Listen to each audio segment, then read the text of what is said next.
All right, good evening. I'm Peter Pingatore, Chair of the Needham CPC. This is our noticed meeting for Wednesday, March 8th, 2023, beginning at 5:30 p.m.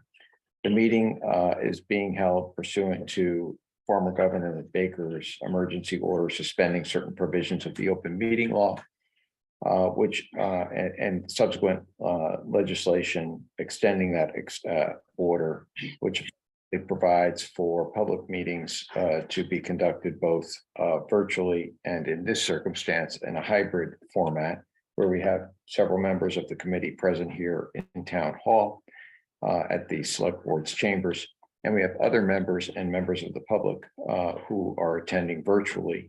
You can obtain the address, the Zoom address, to attend virtually at the town clerk's notice of this meeting this evening. Their standard ground rules are going to come into effect. Votes are by roll call. I'll take attendance, which will also serve as our tech check. Remember that you should mute if you're attending virtually, mute your Zoom if you are not actively speaking. The rules that we'll follow are the ones that we've always have, which is if there's a presenter, then we will go around in alphabetical order, and I'll call on you and ask you to make any comments or ask any questions, and we will proceed accordingly. So first, let me do our tech check and our roll call. Joe Barnes. Here. Laura Dorfman. Here. Adina Hannigan, she absent.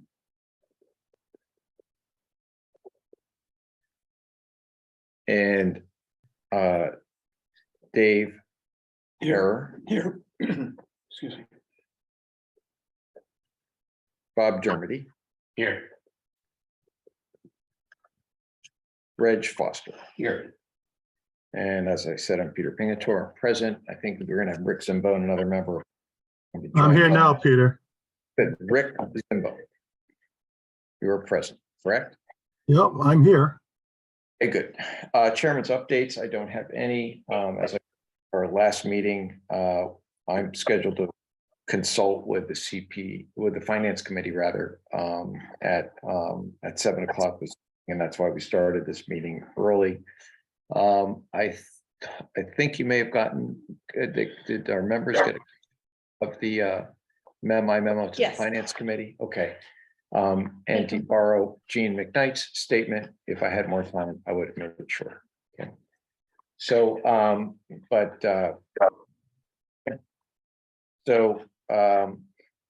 I think the first thing we want to do is let's discuss prep for our public hearing. Some of us have done this a number of times. Some of us is the first time. And so let's just go through the drill, okay? Bob, do you have any interest in starting on this, or do you want me to start and you can, I know I'm putting you on the spot, but we've had a discussion offline about this, but if you want to, I don't want to, Well, you want to just jump in? Start and I'll jump in. Okay, good. Sorry about that. Yeah. This is like, don't mean to put you on the spot, I apologize. No problem. Okay, so our usual drill is that for one of the liaisons to make a short, probably one paragraph introductory statement regarding the grant request. And then for a representative of the proponent, so not the liaison in this circumstance, but the representative of the proponent to make a presentation. In the past, we've talked about limiting the presenter's time just to maximize the opportunity for the public to have an input, because for the public's this is the public's opportunity to speak to us. I think that last year, Reg is going to know this because he timed his presentations out. Do you recall? Was it 10 minutes? Well, yes, but remember, we had I like 9. know. Yeah, Reg, yeah, it was I like understand, that. Reg. I always know. Answer the question, witness. Yes. Yes, and then so about 10. Well, we're going to kind of lose the audience if we go much beyond that I too, agree. right? So let's shoot for 10. Okay, on each of, and we're gonna have three. We're gonna have the two, 01 and 02. The Linden Chambers is 01. And then 02 is going to be Seabed's Way and Cook. And we'll have, those will be, and the third will be, and I assume either, I hope that Margaret's available, or maybe your executive director. Definitely. Okay, Both of them are going to, but for a question answering or for presenting purposes? for presenting purposes. Yeah, so that might be either myself or Steve Okay, okay, or good. Cheryl. And they're, okay, good, and Margaret's available for Yeah, questions. no, yeah, definitely there for questions, right? Great, okay, good, that's good, that'll be really helpful. Because they're not really the proponents, they're the consultants here. Correct, okay. So, and then we'll have a representative for Park and Rec presenting for the top lot. Yep. Okay. And then, so we'll have about a 10-minute presentation, so a short introductory paragraph, 10-minute presentation by a representative of the proponent, and then the question, then questions and comments. And in the past, when we've had a really full docket, I've tried to kind of limit it to kind of blocks of time, but we have a, I could still do that, but I don't know that there's a real need to do that. Okay, well, if there were some years where we went past 11 o'clock and we had members getting kind of grumpy, but people wanted to ask questions. I think that we're here, we might as well take it, but let's just say that I'll have a little bit of latitude to try to move the process along, but I want to give everyone an opportunity to make a statement or ask a question, okay? In terms of responding to our questions, I would just ask that the proponents, is to try and keep it brief. There's a lot of, and refer people to places where they can find a deeper answer. And it's not really an opportunity for us to debate the merits of the application. But it's an opportunity for us to take in information, all right? And you'll reference maybe that sources of information up front. Yes, I'll do that, and I just ask the proponents can chime in as well, Right. okay? Good, yes, hand up. Maybe that could be an appropriate slide. Okay, You can find good. info for This this is- project here. Bob is pushing me on creating slides, so I'm gonna create the And has substance, also offered to help. and he's offered help. Let the So- record show. Right, that's true. Okay, so then, And if I may, Sure. also, I'm just thinking, if we're gonna have a lot of people by Zoom, if you could, in the chat, put the link to the town, our page in the town website that has all the, materials in it. I think that, so it's always available to a proponent. You can refer, if you want more information, go look at this link in the chat, that would be great. Yeah, Okay. I can do that. good, okay, I'll make, okay. How many people typically would join in? It depends. Depends, there are some years where we've had two, and there's some years where we've had, Rosemary Pool, we were besieged. and there are some years, just The- even the recent pool past. people and the non-pool people. Okay. Were you on the committee then? Oh, yeah. Oh, boy. Okay, so, Gene, we were just talking about the preparation for the public hearing, okay, just to catch you up. We just got started. I just want to note the record. Pardon me? You said preparation for the meeting with the FinCom. A public hearing, is what I said. Oh, our public hearing. So, and what we do, Gene, is we make a short introduction, the representative, the liaison, one of the liaisons makes a short presentation defining the scope of what the summary of what the application is, and then we have a representative of the applicant make the presentation. Okay, so with respect to top lot, we'll talk to you more about this offline, but I would propose that you make the short introductory statement as one of the liaisons. And then we'll have someone from Park and Rec, which is Stacy Mulroy, I'm sure, will be making the presentation. There are two other matters to discuss at the public hearing. One is our CPA plan and our policies and procedures. I've but the Mr.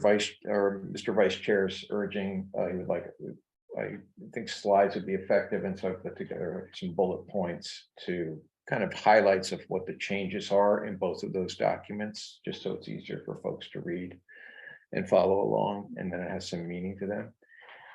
And then kind of related to that is is a request from our listeners and our citizens to give us input about what their priorities and wants and needs are for CPC. Okay, so I'd like to, we can, and what I had envisioned is that we would take that information and roll it forward so that we're aware. I don't know that much is going to change between spring of 2023 and the fall of December of 2023, and we start meeting again and talking about the applications rolling in, but we should just be cognizant of the information that we received, and we'll have it in a written document, written form about what the community's needs and wants are, input from them. Okay. We'll also have a discussion about the finance article where the sense of the committee, I think, sense of the committee that we've had in one of our discussions is that we would continue, we would follow what we did in FY 2022 and FY 2023 to fund community housing at 22%, with the goal being that the community preservation receipts of 20% would ultimately land in that reserve account, which is double what the statutory requirement is, and so it would be double what the amounts are that we're allocating to each of open space and historic preservation. So I'll have a discussion about that as well. And I think that's it. I don't know if we have, whatever happened to our nameplates? A long time ago, we had nameplates. No idea, but I think that might be because I took over as liaison in the middle of the pandemic when we were 100% remote. So I'll go find out. So I'm a junior and I can bring my dad's nameplate from what his career in the Defense Department. I have an extra one kicking around. at Okay. I never went into meeting, I think because it'd be great. they're all not gonna match. home. Yeah. It's okay. That's That's okay. I We can never have- take it home. It'll be eclectic. If you don't know, order new ones. No, do not order a new one for me. That's a waste of taxpayer money. I have one. The taxpayers have already paid for my dad, so let's just do that. Okay. A couple of suggestions on the agenda, though. Yeah, so, and that's, I was gonna turn it over to folks, and so we have a hand up from Rick, but let's just, and then we're gonna go to you. Okay, so I think that's, Bob, if I covered what we covered last night. I believe you have. Okay, so we have a hand up, we've got Rick Zimbo.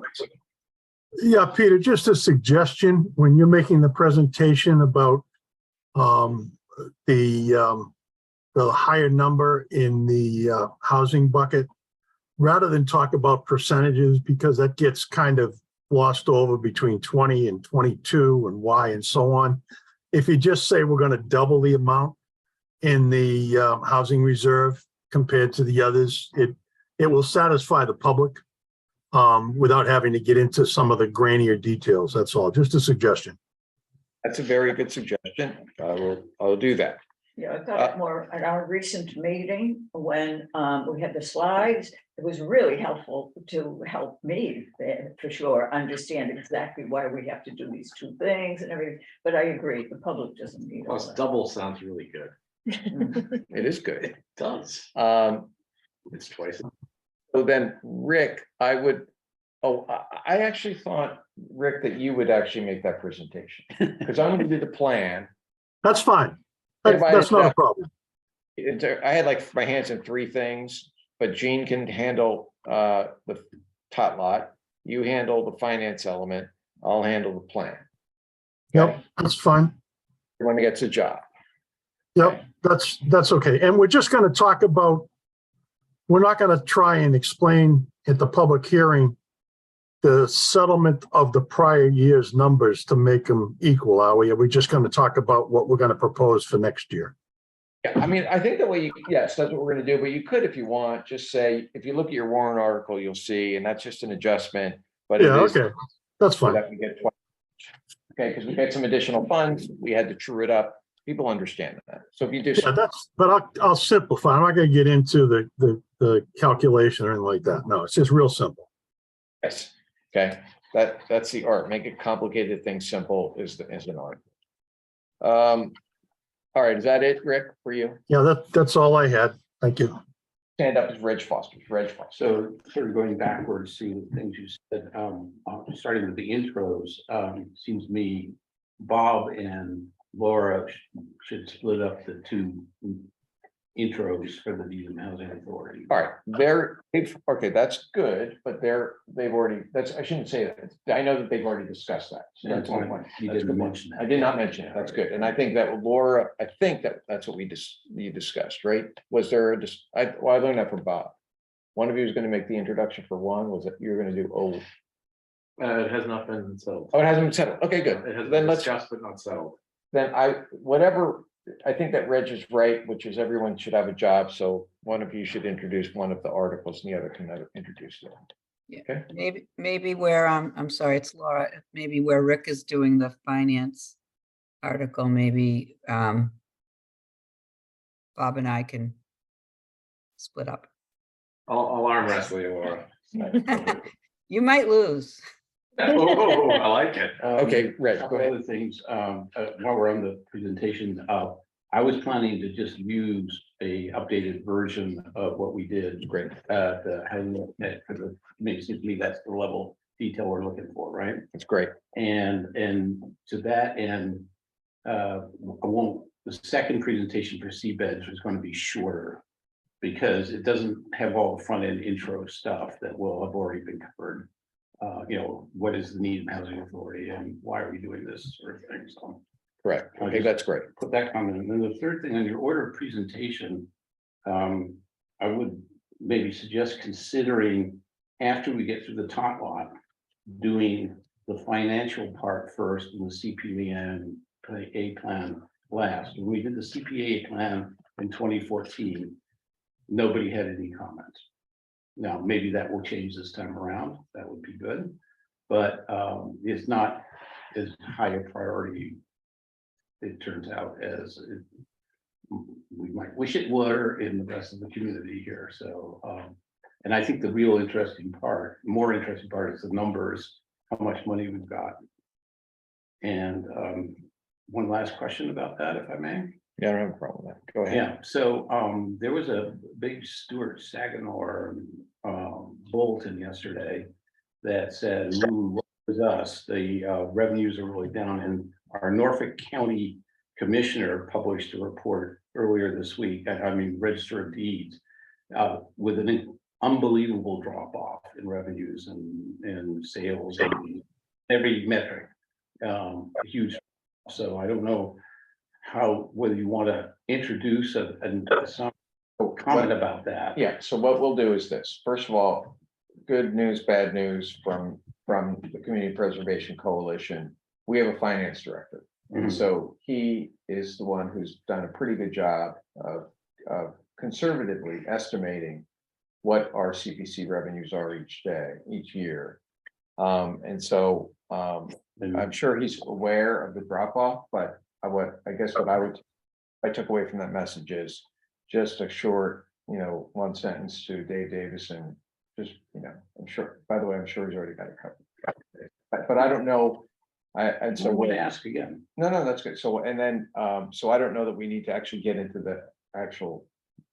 I think that by then we will actually have an estimate on what our revenues are gonna be for this year. In fact, already created one now. I kind of think of you as a Fed chair. And, one word, or not absent of that might be something that was worth considering here. Okay, good. Here. Air CPC is Fitcher. Yes.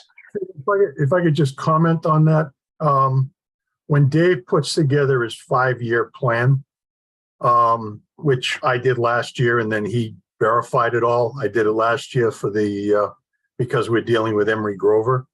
And I haven't done it this year, but basically what happens is when Dave estimates, the majority of the funds come from the 2% surcharge that we hit the taxpayers with. The amount of money we get from the trust has been growing in prior years, but at one point in time, Dave was forecasting 15 to 20% number out of that. So while it's something we're not going to have big money for, it will impact slightly, not as much. Okay, I agreed. Yeah, I mean, Right. if, yes, okay. Um, Two things. Yes. Real quick. One, an easy one, Reg, the agenda as posted has all of the articles in town meeting first, and then the CPA plan is the last thing on the agenda. Mhm. Because I figured one was much more timely than the other. And then two, just voting to remove Claxton officially. oh yeah, so let's, I think I that don't in connection with this. I'm gonna get some chairman's prerogative here, but we're not gonna be considering FY 2024-04 because we were informed, and I announced last week, that it had been withdrawn by Park and Rec. Was reminded by our town manager that we need to have a motion to approve the withdrawal. So I'm gonna make that motion now, that we approve Park and Rec's withdrawal. Make a motion on something that is gone. Well, they're not, it's really, Okay. it's just a procedural requirement. I second. Let's. Second, thank you. Okay, let's, Accept. I like that word better. Yes, I was gonna say same thing. What was the wording of our motion? I'm sorry, I didn't. to approve the proponent's request to withdraw FY 2023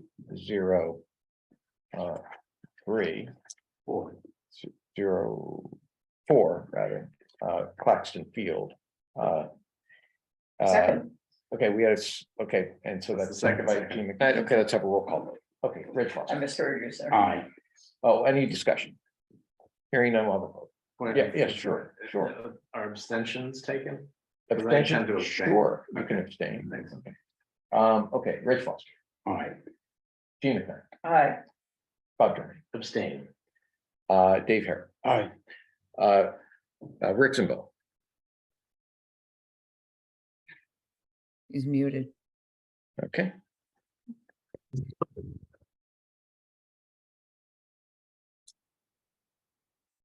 Now, let's go back to Rick in a second. Rick, Got the microphone issue. all right, let's, you need to work on that mic. We'll get back to you. Okay, okay. well, there you are, good. Rick Say it Zimbo. Can you hear me now? Yeah, All right, aye. okay, and Joe Barnes, Aye. Laura Dorfman. Aye. The chair votes aye. Okay, I'm gonna skip down to, let's see, do we have any further updates to the CPA plan and procedures document? We had some, Can I ask a question about the hearing process? oh, absolutely. Yeah. Who else will be there? Who will be there to do the presentation on the top lot after I introduce it? Oh, I think I would mention that Stacy Moore, a representative of Park and Rec, Stacy Moore. Oh, yeah. And for, and so for the housing authority, we'll have Steve Merritt and Cheryl Gossman. These are all, I listed a number of people on the agenda. Reg Foster, Cheryl Gossman, Steve Merritt, and Margaret Moran. Okay, so a combination of all of them will be either responding to questions or making the presentation. Okay. All right, any other questions? Jean? Another question? No, you said a finance director would be there and he'd be making, Oh, no, we're gonna handle that. I misunderstood then. That's okay. The finance, so Rick will handle the finance, and we're gonna keep that relatively simple. And I really just address the doubling of the allocation to community housing. And are we presenting the other plan, the one, how you apply? Yes, I think that we should yes, we're gonna put that out there. The revised policies and procedures document, we'll put that out there. And that one, I just want to remind everyone, because Reg in particular had some suggestions for changes. We're gonna pick that up. It's an organic document. We can change that. We don't need to circulate and have everybody's approval. We'll do it within our committee itself. We'll pick up those things, those issues after town meeting. Okay. And so I think you probably have seen the CPA plan pretty much in what its current iteration is. It's going to be the subject of one of the agenda items that I have before the Finance Committee this evening. And I'm also going to show them our policies and procedures document. And ask for their input. I'll do a bullet point highlight, no slide tonight, unfortunately. But that's what I'll do. Any further questions on CPA plan or policies and procedures document? All right. IGR guidance, you saw the it's a kind of document where Reg made some suggestions, I made some counterpoints.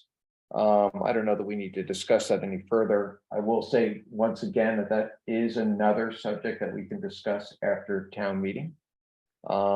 If anyone has any comments, why don't we just, I'll ask for comments right now. Anything? No. Okay. All right, let's do this. Let's start with what I think might be the easier application to discuss, and that would be FY 2024-02, which is seabeds cook preservation. And I think what I would propose is kind of do what we normally do, or have done in the past, which is turn it over to the liaisons for updates, and we can have a kind of a question and answer, and then then I may ask you for some preliminary thinking on your support. Remember, we have a public hearing. We may have some additional information coming in on both of these. If you've asked for that tonight, we have an opportunity to discuss again next week, the week following the public hearing. We can vote at that time, or if we feel the need, we can vote the week following. Okay. So I just want you to bear that in mind. All right. So why don't we start with seabeds preservation 2024-02 updates, and I'll turn it over to the liaison team, which consists of Dermody, Dorfman, and Zimbo. If I may start, and we'll Absolutely. ask our Zoom friends. So we had another liaison meeting last night to discuss both of the projects. And we actually also began with Seabeds Cook, discussed it, and we seem to think it's an appropriate project. I think the only concern caveat we had, we want to make sure that that would be the sum total of money requested for that project from CPC. It's an important project, will allow those buildings to keep being used, it's a great thing. Maybe also a little concern about managing the project, but I think that gets out of our lane a little bit. I think we're focusing on the amount requested, it seems appropriate for what it would unlock and allow to happen there. And now I'll ask if Rick or Laura, Mr. Chair, I'm done. Okay, so all right, so why don't we see Rick and Laura? Why don't we start with Rick and we'll start with Laura and then we'll go to Rick. Okay. Laura? I have no further comment other than what Bob has said. Those are my concerns as well. Okay, I feel the same way about supporting it. okay. And now Rick Simbo. Yeah, this is fairly straightforward, it seemed. We didn't have all the information responses, the request for information, additional information were responded to, and I don't think there's anything outstanding. So we're probably ready to move forward with it. Okay. Now I'm going to turn it over to the other committee members. And so what we should have received is there was some additional information from additional questions that were posed to the applicant, and we have some additional time to review everything. So if you have any additional questions, I'm just going to go quickly through. I'm going to call on Jean McKnight first. Jean McKnight. Additional questions On Seabeds. on Seabeds Cook. There was Yeah. some additional information that was provided to you. You didn't have a lot of time to review it, but it came in Monday. Monday, did we get some additional? Yes. Monday, Mhm. okay. This Yeah. one, not this Monday, right? It was, Was it- yeah. before that, right? Yeah. Yeah. Rummaging No, I through know my what you files mean. here to see what the latest is on Seabeds Cook that I have, and I couldn't find it, but that's all right. I got familiar with it. It was Monday and it was version 4. Was it that version 4, Reg? or- Version 4. Thank you, Laura. On Monday of this, This past Monday. Yes, This- 2 days ago? Yeah. Oh, that must have been in the packet. I opened the attachments, but I didn't open the package. Yeah, I All had linked it all, Okay. because the files are getting All right, very large. right. But I don't expect, I mean, we've talked about before, I agreed with prior versions.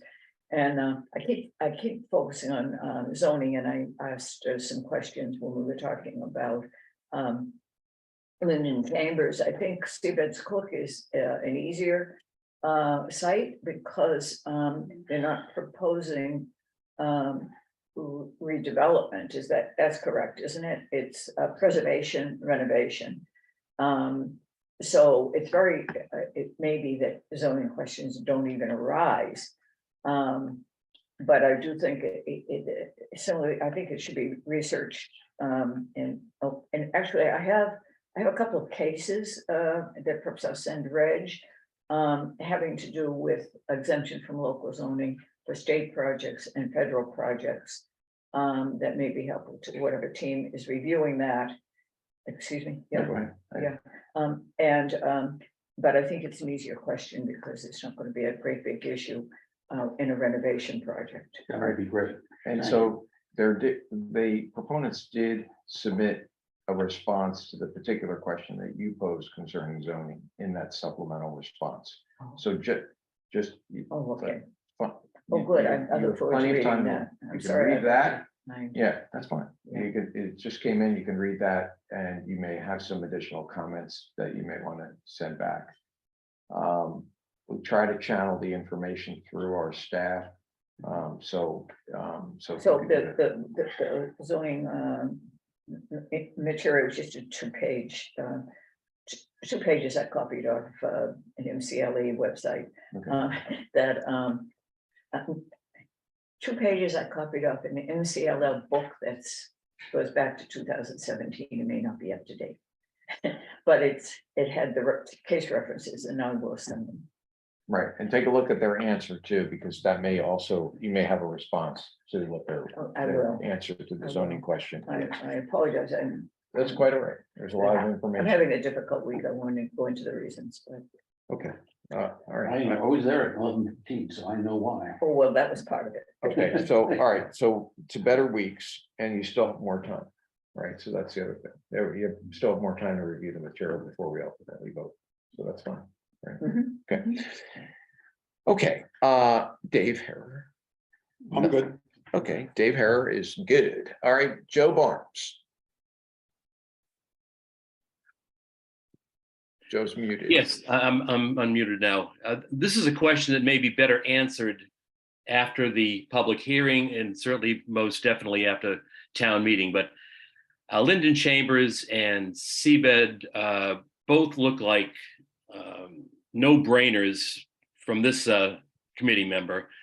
There may be some zoning issues, there may be some questions about what goes first, what goes second, but in general, I would hope that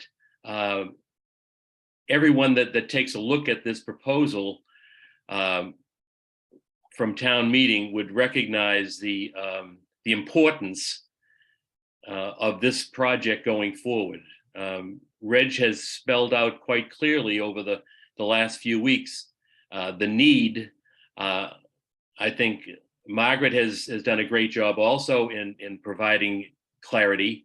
I just would hope that the public would stand behind this as well. But again, that's something to be seen down the road. So that's my only comment, Mr. Chair.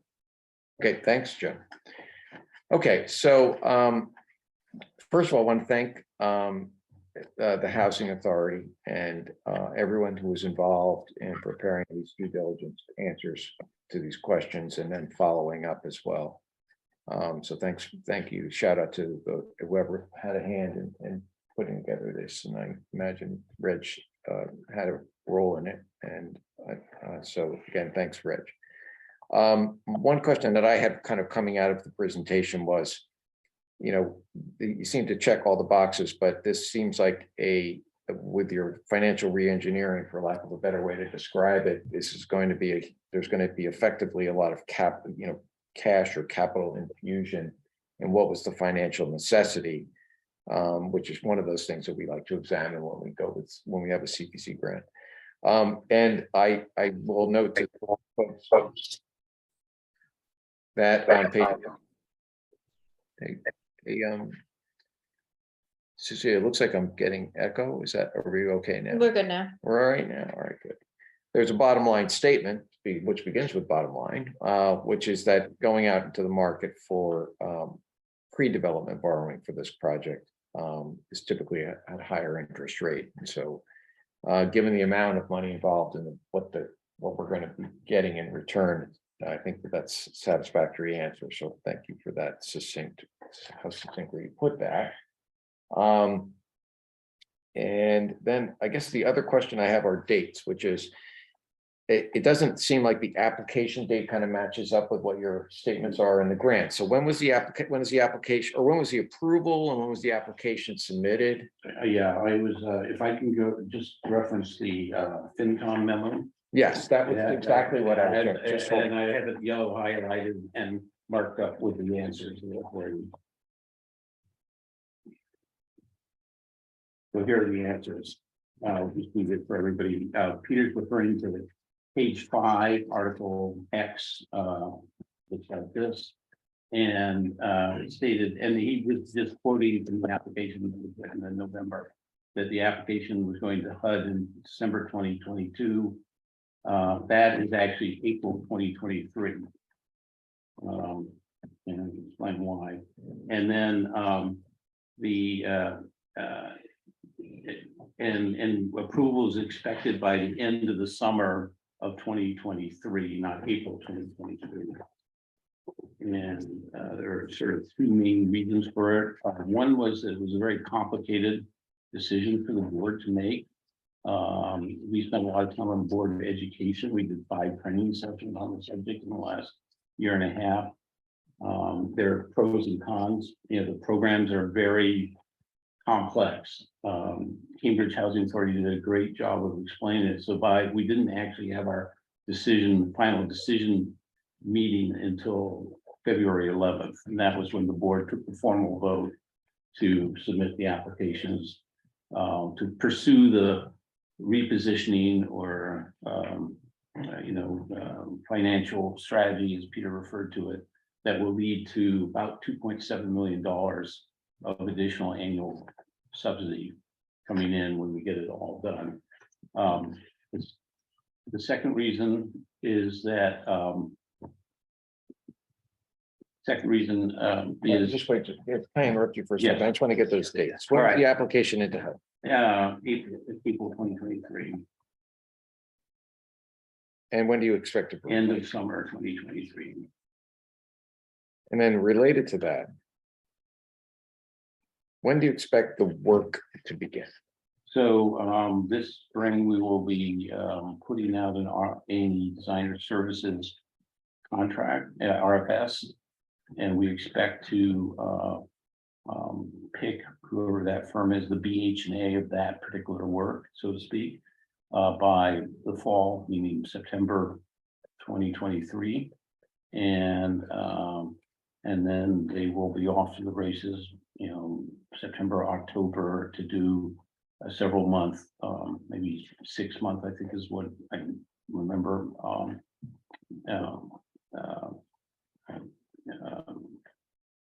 Project, and that would be to basically take all those 4-page lists of repairs that need to be made by each one of the facilities and translate that into specifications that then to be bid out at the same time, in parallel during that process. Now we're towards the end of the year and into 2024, we will be finding a development partner and arranging the financing. It's really kind of the same model as sort of Linden Chambers, only a lot of the money is going to be coming from being funded from this new revenue stream when we actually get the construction started. When do you think the construction will start?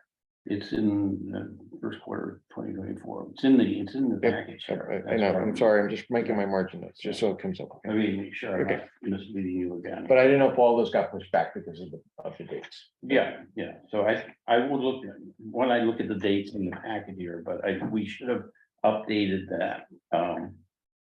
With the new numbers, it's only the original, if you go back to the original application, the dates are wrong there. Okay. We tried to update them in the new materials that we produced during the winter here. Okay, that's fine. I think we're okay if it's in the material and if it's updated in the material. Yeah.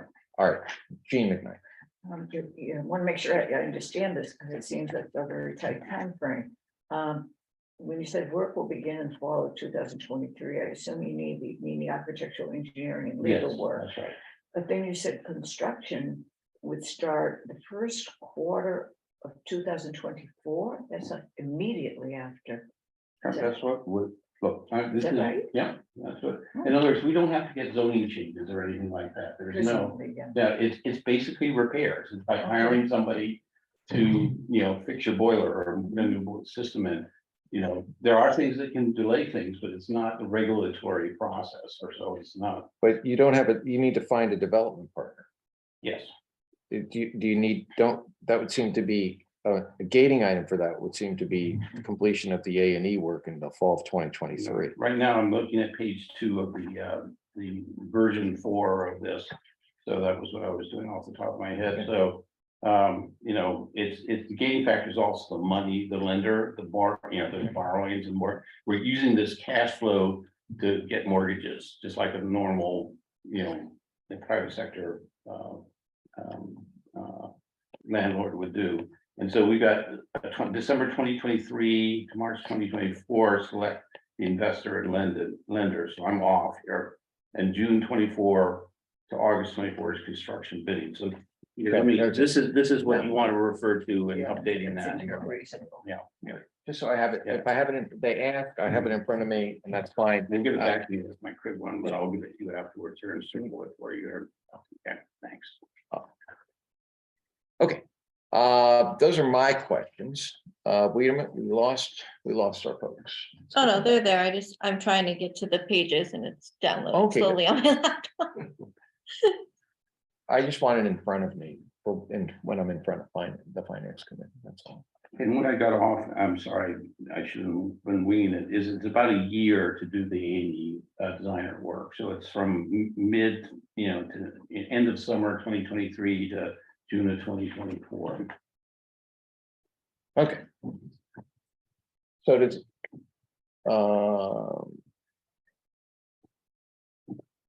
I think that I have a copy of that in my file. Yeah, but I'll give it to you if you want. Okay. Okay. I want to know the gas being work with there. All right. Any other questions on FY 2024-02? Peter, just to follow up on that. So based on what you and Reg were just talking about, it now looks like construction is earmarked for the fall of 2024. Is that correct? Peter took my document. Yes. Yes. I bet you said June, No. August. So Oh, we it have, actually says December to 24 to June 2026, Reg. Construction bidding is 2024. June of 2024 to August of 2024. And the award is, in the end of the third quarter, 2024. And we have financial closing. Construction is starting at the end of 24, basically here. Okay, that's what I wanted to just get clarified for Peter. That's Okay, so- consistent in the application, by the way. say that again, Laura. That is consistent in the application. Good. That's good. Okay. I do have a question before we move off of this, and this is the right Go time ahead. to ask it. Go ahead. Bob started out by saying, that we've been told this is the only request from CPA. So Reg, can you just confirm that for this project? Confirmed. Okay, great, thank you. That's something materially changes that nobody expects to have happen. Okay, Then it would be related to the same request. It would not be any other part of the project. Correct? This is what we're doing. Yeah, we actually have to do it. Once we put these applications into HUD and they get approved, then we have to proceed with construction. And, if. No. Understood. But when you gave the caveat, unless something changes or, there's another, The questions that are going to be asked in a few minutes here, so. I just want to make sure that if there's some cost increase, it's just related to the scope of this application and not something different. That's my question.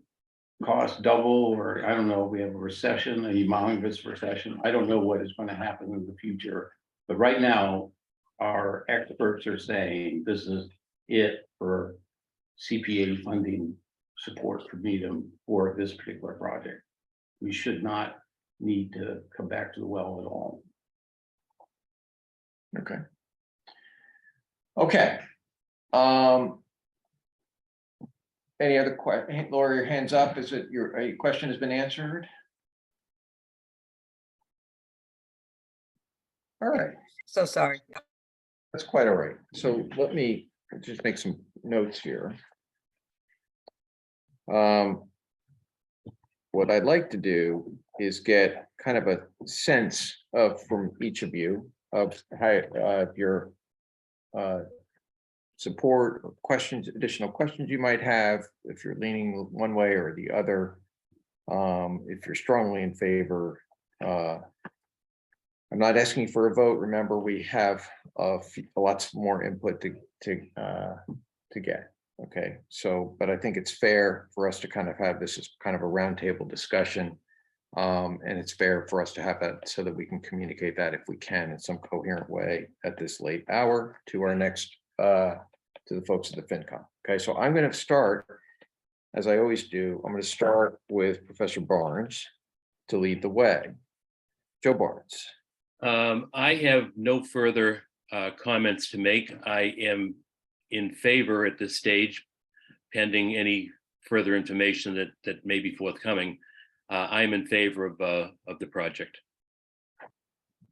Okay, Excuse me, we're focused on the seabeds. correct, solely we at are. this point. Okay, and now, Jean, I just want to make sure, did you have any other, did I ask everyone, do you have any other additional questions? Okay, I see. Okay, good. So now I'm on to this next kind of sense of the committee. I wasn't sure if we were covering all three, that's all. Okay, no, we're not. We're going with one at a time. And so we did at our last meeting, just Jean, just to refresh your memory, at our last meeting, we did a sense of the committee with respect to the top line. Okay, all right, good. Yeah. Okay, let's go with, I'm gonna go in alphabetical order. And so that I'm going, yes, someone's, let's go with Bob Dermott. In favor as presented and documented currently.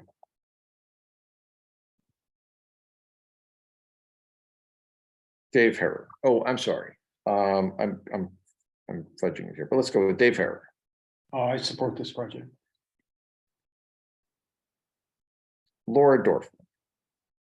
I support this as presented.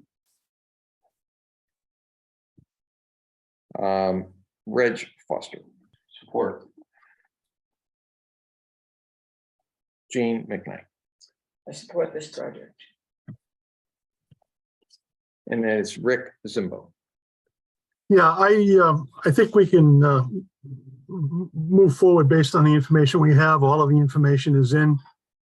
So I'd be in favor of moving forward. The only suggested change, and we've just touched on it briefly, is that we should fund this out of CPA free cash, just so that you have that as a further recommendation on the project. That's your suggestion. We'll get to that. We don't need to get to that this evening, but that's a good, okay, that would end up looking like what the warrant or what the resolution would be, okay? And there is some significance to that, all right? And Reg Foster. You already asked, yes. Oh, I'm sorry. I'm good. Okay, so then that's, Are you sure? Votes, yeah. Are you sure? I'm Yes, just I checking to make sure you're sure. definitely- I'm not giving you another vote. Yes, I'm sure. All right, and Chair, support the project based on the information before us. And I'm also inclined to fund the project out of CPA free cash. And for those of you who are just curious about that, you can look at your memo from Dave Davidson. And there is a summary pages at the second page, I think, which gives you what the cash amounts are in each of the respective accounts. Okay, free cash is available to us until June 30th. Okay. Now we're on to 2024-01. And we will once again begin by having one of the liaisons, either Mr. Dermody, Ms. Dorfman, or Mr. Zambone, lead the update and presentation. Okay, If I may start again and then ask our colleagues to join in. Mr. Chair. okay, sure. Yes. Go ahead, Bob. All right, so same meeting, discussed this project as well, obviously, I'm more concerned about this one. All for the housing. We need it, that's been well documented, but concerns about risk for the town. The change in the amount of the request. Timeline. What other sources of funding are available, understanding it is a complex project, that has admittedly been one of our challenges to make sure we're giving it our due diligence and understand what's being asked. And the potential for the availability of other funding sources and how the request to CPC fits into that array of funding sources and timing of when they would go into the pot, so to speak. So those are some of our concerns. Okay, I'm gonna express that as kind of your concern, okay? Yes, I should have said. it that Okay, way. and then, because everyone gets to voice their Right. opinion. Those are Okay. mine and mine only. Okay, so risk for the town, timeline, other funding sources and how it fits in, and Change in scope changes in of the request. the request. Okay. Those are your concerns. Yes. All right, so now I'm going to go on to the other two liaisons. And so I'm going to go in alphabetical order. I'm going to go with Laura. So my concern is that the zoning issues have not been resolved, and without that information, I'm not sure that we know what can actually be built. And without not understanding what can actually be built, we really can't understand the cost or the timeline. And so I feel like the request might be a little bit ahead of where the actual project stands right now. And this pains me to say these things because I truly want these units to be upgraded and repaired and be good places for people to live. But I'm trying to put my CPC hat on, and I feel as if there's unknowns related to zoning, which I just discussed, and it presents risk for me to this committee. So your risks are related to zoning and how it affects what can be built and when it can be. And how much it will cost.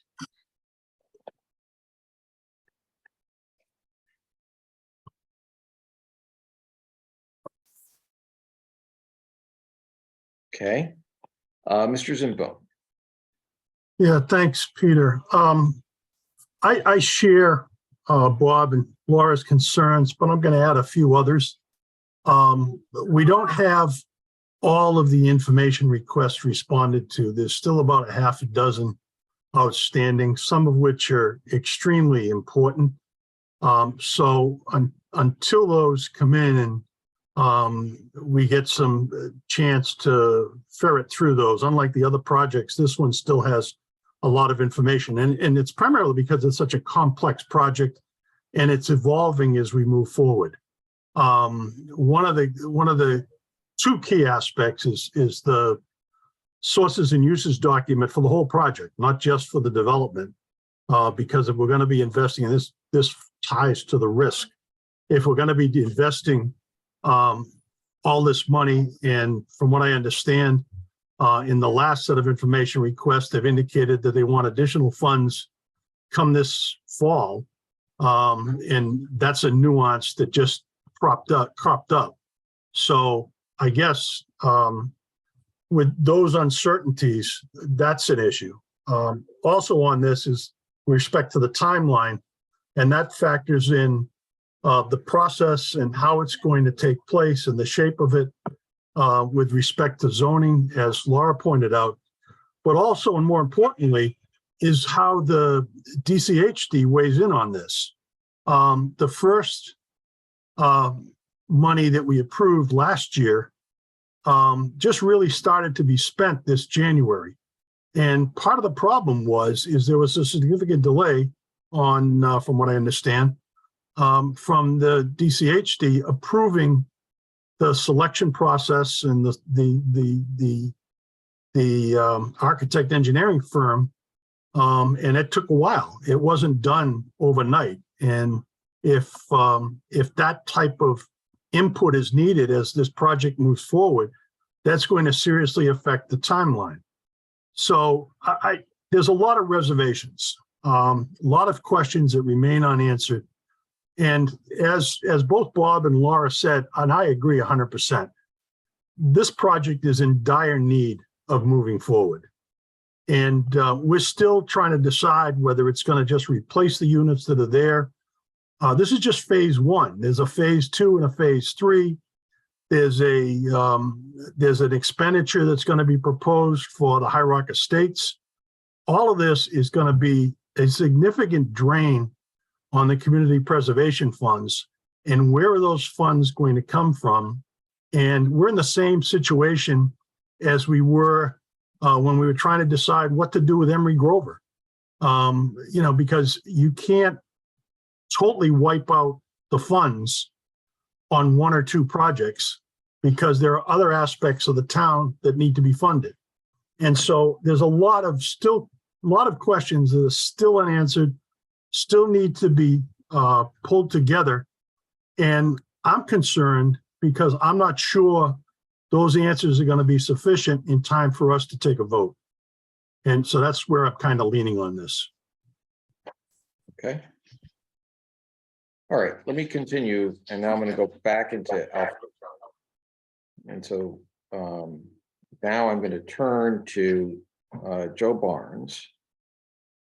I think the liaisons have expressed the concern of much of the committee in general. I don't think that there is any question about the need. It's quite obvious from living not too far from this this location, the project, the need is great. But I think the questions that have been raised by the liaisons and continue to be unanswered at this stage makes it difficult. Would I favor the project? Absolutely. But I think we need to have answers prior to moving forward. Okay. Okay. Now we're going to turn to Dave Herrer. Dave, you're up. Yeah. I want to support this project. I think that the Needham Housing Authority needs money. This project needs to be done. Every project has risks. This project certainly has some risks. But I have to admit, I haven't dug into it as much as the liaisons and some others here. And I do get the sense that there are some major issues here. As much as I want to support the project, I feel like I'm on the fence about not completely understanding the implications of some of these things. I kind of got to the conclusion before that the risk was primarily a schedule risk, but now it seems to be a little more complicated. So, Okay. Okay, and so let's hear from Jean McKnight. I'm not concerned, even though I've raised the issue of, we have to be careful. I'm sorry, I didn't mean, you know what, I'm worried that I didn't finish hearing from Dave, Oh. that's all. I was worried were you finished, Dave? Well, yeah, I mean, I didn't mean, I want to support the project. I think it's a great project, but I just feel from what everybody's saying, especially the liaisons, that it might be a little too early. All right, and Jean McKnight. Yes, and even though, I've been raising zoning issues saying, don't just assume you can do this as a prior non-conforming use, better look into it. I think in our prior meetings and discussions, we came up with a good strategy. If a zoning, if it needs to have new zoning in place, the strategy is to go through the 40B, friendly 40B local initiative project process. And it seems as though unless somebody tries to appeal, that could even be in place in time to meet deadlines for the applications to be in a competitive position to get the money to do this restructuring project. If that does not happen, there would be a delay, but this could be brought before town meeting. It would only require a majority vote. And of course, it does seem that this is a project that's well supported by the community. I find it hard to think that people would vote against it. It's always possible, but I think we've got a strategy for dealing with the zoning. I don't see it as that big a problem. Okay. All right, Reg Foster, why don't you go? Pass probably. Okay, I mean, I don't know if this is yeah, the time to The time, respond to okay. any of those things. But- I'm just taking a lot of notes. okay, good. That's Maybe fine. I could defer until the end. You know, I did that last year and I regretted it, but I'm gonna give you another chance to not disappoint me. Okay, let's just put it that way. Yes, Your Honor. Okay. All right, Can I ask a question of Sure. my colleague? Jean sure, McKnight? sure. I may have misheard Jean, but this is part of your, about the strategy for zoning requires only a majority, a simple majority. Yes, it was a change in state law. Just about 2 years ago, to change the quantum of vote from 2/3 vote to majority vote for rezonings that would increase the density for housing, that would increase the allowed density of housing. Okay, And so it it's would a very certainly, specific- because now it's the general residence, which is, 2-family houses. And we're talking about a denser project than that. And certainly it would only require a majority vote. I mean, it's up to the town council ultimately to make that decision and give that advice. But from what I know about the new law and how it's been applied, I think it would be able to put it before town meeting and a majority vote. Thank you.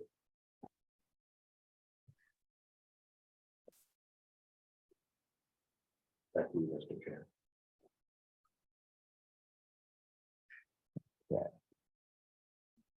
Mr. Chair, I have a question, if it's okay. Sure. So Jean, when we talk about the possibility of a friendly 40B as being sort of a default, if I'm saying, if I'm right, we don't know what that would look like. Do we have information on what that type of project would look like and the timeline and how the funding sources might change? And, is that a different scenario that we would then have to sort of understand for cost, scheduling, et cetera? Model for that has been used in our town. Right. It's under construction now on Great Plain Avenue, what used to be a rest home next to the Congregational Church. That went through the friendly 40B process, and it would be possible to review the documentation on that and see how long it took to get the permit. However, an abutter didn't appeal the permit really, appealed the use of an easement. They needed there's a certain driveway easement, and the allegation was we're overburdening the easement, and it was finally settled. So, but as far as the actual process, I think 3 or 4 months is probably sufficient. There's 3 decisions. You have to go to Department of Housing and Community Development and get them to give you a letter of suitability or something like that. I'm not using the right title. And then you go to the select board, and the select board blesses it, presumably. And that makes it a friendly 40B. Then it goes to the zoning board of appeals. They have the usual type of hearings that boards have that grant permits for construction. And you need, of course, to have not ultimate construction plans that you put out when you do your RFP for the construction documents, but you need plans that show what you're going to build, so that the board approves the plans and says, yes, we like this, that we like the landscaping, we like the size, the shape, the height, all that. So the planning and the architecture and engineering has to go along with that. And so it's fair to assume that that might look different from what we're looking at now as a development project. It might be more, there would be more detail, I expect. We don't even, well, If I'm misspeaking, I hope. that's okay. Well, I don't know that we, all Raise right. his hand, but. I think I don't want it to get us too far in the weeds on that, but it's, all right. I think the point being made, you've given us a good summary of what the procedure would be. But I think the point that Laura was trying to make was, we're not sure if we're gonna have a zoning amendment or friendly 40B. Friendly 40B is, of course, is gonna be initiated by the select board, right? And so we don't have, her point being, there's a whole lot of uncertainty about that. We don't have any of that information in front of us now. I think that, and we don't have a sense of the time. You're right. But you're right that there is a procedure for it, perhaps it can be done quickly. I just want to point out, though, that the proponent in the latest round has proposed coming back to us in October and requesting construction financing.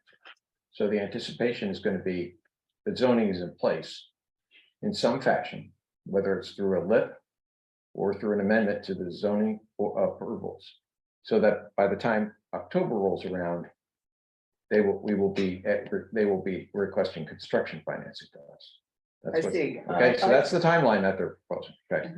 I think that is an appropriate timeline if the local initiative program is used and it works as expected. Okay. If it doesn't work for some reason, I think we're really realistically are looking at next year's annual town meeting. Right. Okay. Okay. First of all, I want to thank all of you for giving this a lot of thought. And for some, digging in, the liaisons have really dug in, and the rest of us have really paid attention. I want to thank too Reg and the people who work at Cambridge Housing Authority and the staff over at the Housing Authority for responding to our many questions and for putting together this proposal. So I guess I can begin by saying I have my own expressed concerns. I'll be a little more specific about them. And that is that, I began my expressed concerns in our first presentation with the fact that this plan is different than what the plan was in FY 2023. And that based on the documents as I had reviewed them, that 1.25 ARPA funding and the 1.5 Partnership for Growth earmark was going to be leveraged, and between that number and the 1.386 million that we granted last year, those costs for those three sources were going to take care of all pre-development costs. And we had also, by the way, we saw sources of uses and funds, which said that our total commitment from CPC, the total ask from CPC was going to, for this phase one, was going to be a total of $4 million. with the caveat expressed then and even now that the Housing Authority understands that CPA funding might not be available at that level. I do have a comment or a question about that too. So I'm concerned that the funding, that the kind of fundamental, what we agreed to last year is now going to be, has the underlying premise has changed.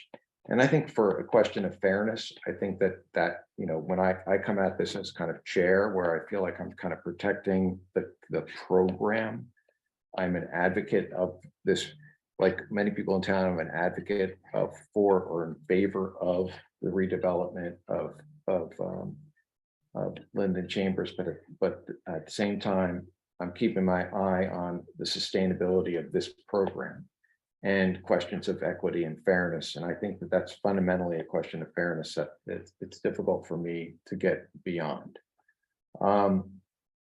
There are cool, related to my comment about the $4 million, the latest that we've received from NHA is now that the total project ask for phase 1 of a 62 unit project is now $5 million. And that came in the just Sunday, in the latest project. And so now we're presented with the sources and uses of funds where we've increased from one year to the next, a total request from CPC of $5 million. Kind of related to that, I did one piece of my own digging, which is on the Chelmsford Housing Authority project, which was listed as a project that received DHCD funding for a low-income housing tax credit in a suburban or medium-sized affordable house, local housing authority. This was a 116 unit building of 100% affordable units. We all know there's a distinction between affordable versus low income and moderate income. But again, a low income housing tax credit development, the CPC contribution for that 116 unit was $2.1 million, which is roughly half of what it's going to be requested of us for the number of units that is basically doubled what we're going to be getting, 60 units versus 116 units. And even in the two projects that we received from the Housing Authority, referenced as successful DHCD funded projects, Somerville Housing Authority, there was a $4 million contribution by the city of Somerville by CPC, and that was for a 216 unit project. And in the town of Medford, 144 unit project, 2.75 million of CPC funds. So it looks to me like we're being asked to contribute a multiple of what other towns and cities have contributed for projects. And that's a question that I have on this project. And so I have that as a question.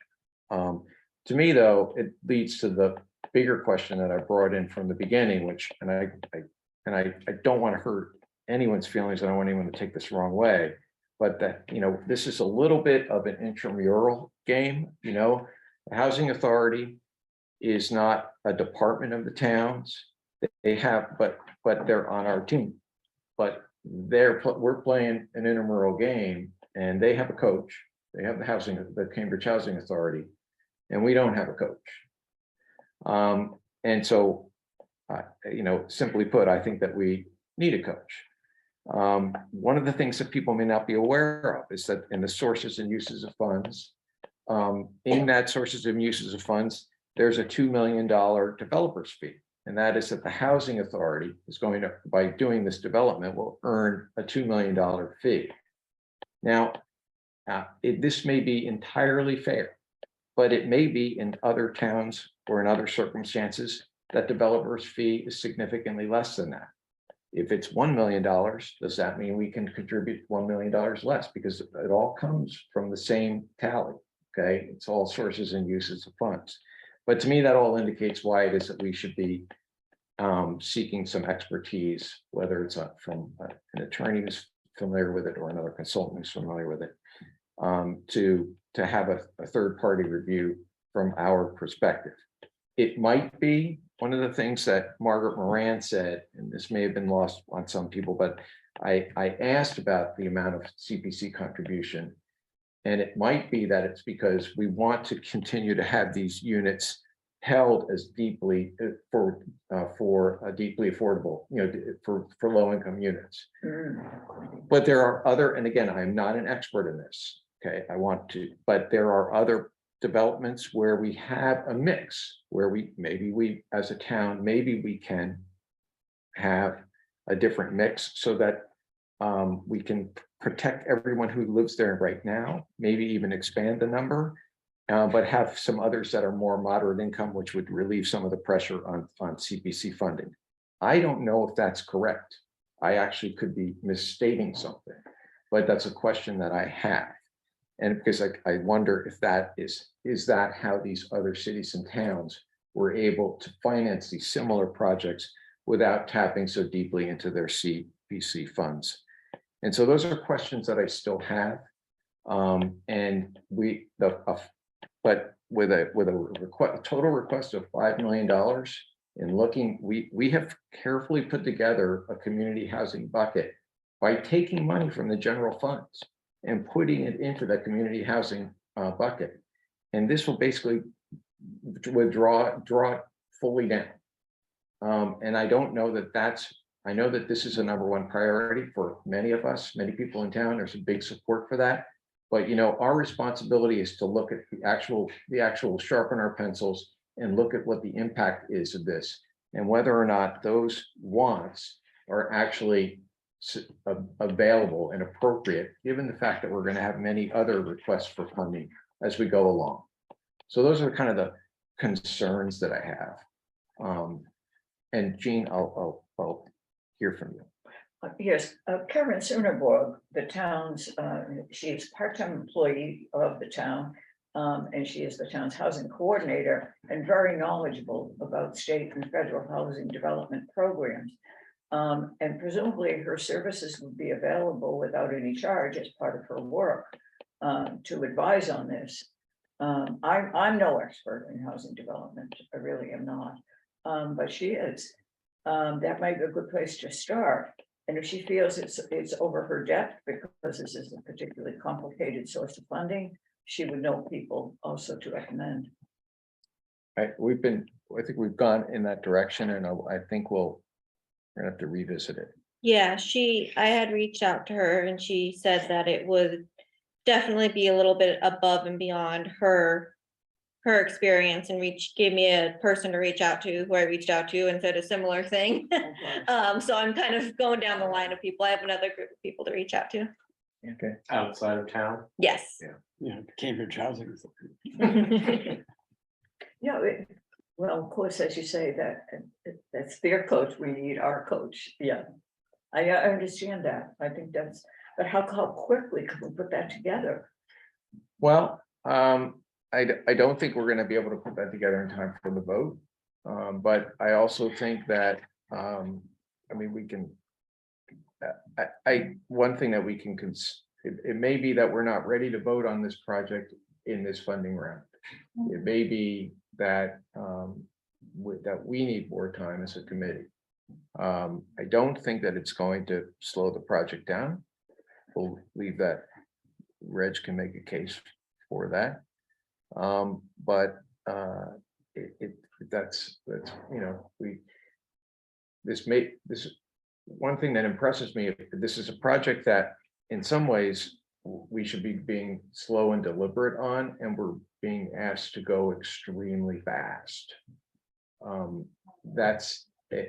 I think that as a committee, I think that we should not, if we need our tempo, we can respond to our applicants, we can respond to town needs. But we need to figure out if we can dance to that tempo. And if we don't, if we're not comfortable, then we need to understand that. Okay, either slowing the music down, or I don't know how much further I can go with this metaphor, slowing the music down or getting some very quick dance lessons. What Excuse me, but what are we gonna say to the FinCom? in 10 Well, days? I don't need, we're not voting tonight. I try to give them some indication about what we're thinking. And I'm gonna, I'm not gonna say a lot about what I said. I'm gonna say a lot about what you folks said. And just to give them a summary of, and by the way, they always go in there prepared to talk. And what I always forget is it's actually my opportunity to listen. That's really this. They usually have a lot to say to me, okay? And then I end up having to bring in components in a second meeting, okay? All right, I also, since I'm taking these notes, I want to be fair to everyone, and so I'm not gonna try, I'm gonna summarize them. I'm gonna be as succinct as I can, because I want to be fair to the proponent that we're most concerned about. Mr. Chairman? Yes. Yeah, if I could just add a little bit to something you said. And just to alleviate folks' fears, I'm not an expert on this at all. But, from a financial perspective, if we were not to move forward approving these funds, that is not the end of the road for the Housing Authority. They have available to them $1.something million of ARPA money that needs to be spent by the end, or committed by the end of calendar year 2024, I believe is the date. And so our actions would not negatively impact, at least unless somebody could convince me otherwise, the timeline on the project. If the Housing Authority truly believes that they can meet the schedules that they're putting forward, they can use the ARPA money, and we could hold in abeyance our money and just add it to the construction after we get through with our analysis and our determination. And so I don't want to, it's not the sword of Damocles over our heads. And so I just want to make that point clear. Yeah, I think that's what he's trying to say, is we don't think that a no vote on this funding round, or even a tabling of it, is going to grind the project to a halt. They do have access to other funds. I don't want to, they do have access to other funds. So we don't have a lot of time. Are we just going downstairs? Yes. Okay. Reg, I'm gonna give you 3 minutes, and then, but remember, we have our hearing next week, so you're probably not gonna have much opportunity to respond then, but then we have another meeting, and we're gonna start with your reply at our next meeting. I'm gonna promise you that, okay? So, I so was why going to don't- suggest that anyway. Yeah. So first I want to ask, are there any other concerns that haven't been expressed? Are you finished with all your concerns, for example? I have one thing, one last comment, which is that I've noticed the asterisk, well, two things. One is that I don't know how much the iterations have changed. It looks like the answers to these questions have been changing, and if it's just an update on the numbers, I'm okay with that, because I look at the first iteration of 2C, indicate expenditures and fundings for each fiscal year. The original version has a bottom line total of 4.01 to $6.4 million. We can But- address that. Yeah, okay, so just. And in fact, the latest group of questions that we're working on, we're actually supplying the answers in blue. Okay, good. So that you can see. And so that's one question. The next question is, there's an asterisk which says NHA understands that Needham CPA funding at this level may not be available or possible given other town priorities. So it sounds like there's been some sort of internal discussion about funding not being available at a low of, looks like now 2.62 million, or if funding may not be available at $5 million. And so I guess my question for you would be, not for tonight, but would you kindly unpack what that cryptic statement means? Okay, and then secondly, You're using all my. sorry, response. secondly, I want to just one thing, which is there was, Reg got the last iteration of the CPC questions late. So it's not like he's been derelict in his duties. Okay, he's been doing the best he can. So just, I always want to protect him on that question. Okay, So so, let me just quickly say, I've been taking a lot of notes, obviously. I think there are answers to all those concerns. So I welcome the opportunity to, have that be a part of the agenda for the meeting on the 22nd, I guess. 22nd. Yeah. okay, And I would ask also that for the FinCom, that you not take a definitive sense of the board in the sense of all those new, all these concerns that have been raised until we have a chance to address them. no, I'm gonna say that I'm gonna be in, no, I'm. You can represent, I'm just, can I finish asking what I'm asking? Yeah. Okay, and and I wanted to also say that we have a zoning meeting, we have a meeting with Lee Newman tomorrow to follow up on, on the staff on the zoning, the way that he described and kind of lock that down.